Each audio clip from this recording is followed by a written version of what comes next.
குழந்தைகளுடைய வளர்ச்சி படிகள், அதாவது டெவலப்மெண்டல் மைல்ஸ்டோன்ஸ் பற்றி பெற்றோர்கள் கண்டிப்பாக தெரிந்து கொள்ளுதல் வேண்டும். எடுத்துக்காட்டாக 2 மாதத்தில் குழந்தை முகம் பார்த்து சிரிக்கும், 3 மாதத்தில் தலை நின்றுவிடும், ஹெட் கண்ட்ரோல் என்று கூறுவோம். 5 மாதத்தில் குழந்தை குப்புற கவுரும், டேர்னிங் ஓவர் என்று கூறுவோம். 6 மாதத்தில் குழந்தை பிடித்தபடி உட்காரும்.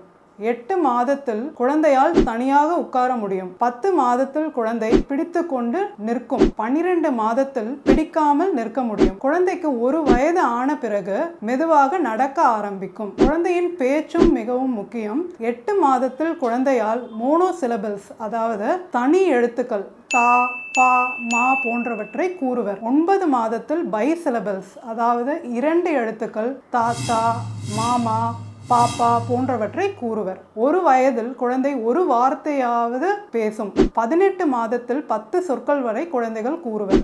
வளர்ச்சி படிகளை பற்றி பெற்றோர்கள் கண்டிப்பாக தெரிந்து கொள்ளுதல் அவசியம். ஒருவேளை அதை தாமதமானால் ரெட் ஃபிளாக்ஸ் என்று கூறுவோம்.